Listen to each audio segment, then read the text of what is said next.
রহস্যজনক মৃত্যু হয়েছে পাকিস্তানের জনপ্রিয় অভিনেত্রী ও মডেল হুমায়রা আসগর আলীর। ৮ জুলাই করাচি ডিফেন্স ফেজ 6 এর ইত্তেহাদ কমার্শিয়াল এলাকার একটি ফ্ল্যাট থেকে তার মরদেহ উদ্ধার করেছে আইনশৃঙ্খলা বাহিনী পুলিশ। তার বয়স হয়েছিল ৩২ বছর।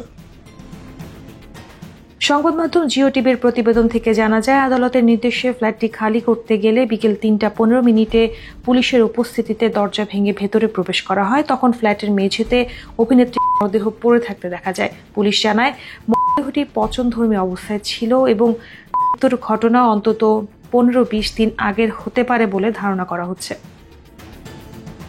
পুলিশ সূত্র জানায়, দীর্ঘ ৭ বছর ধরে ওই ফ্ল্যাটে একাই বসবাস করছিলেন হুমায়রা আসগর।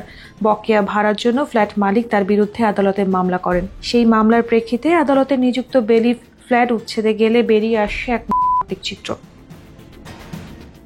ঘটনাস্থল থেকে ফরেনসিক নমুনা সংগ্রহ করেছে পুলিশ এবং মরদেহটি তদন্তের জন্য পাঠানো হয়েছে হাসপাতালে। প্রতিবেশীদের মতে, হুমায়রা খুব বেশি মিশুক ছিলেন না এবং ভবনের অন্যদের সঙ্গে তার যোগাযোগ ছিল খুবই সীমিত। তার কোনো গাড়িও ছিল না বলে জানা গেছে।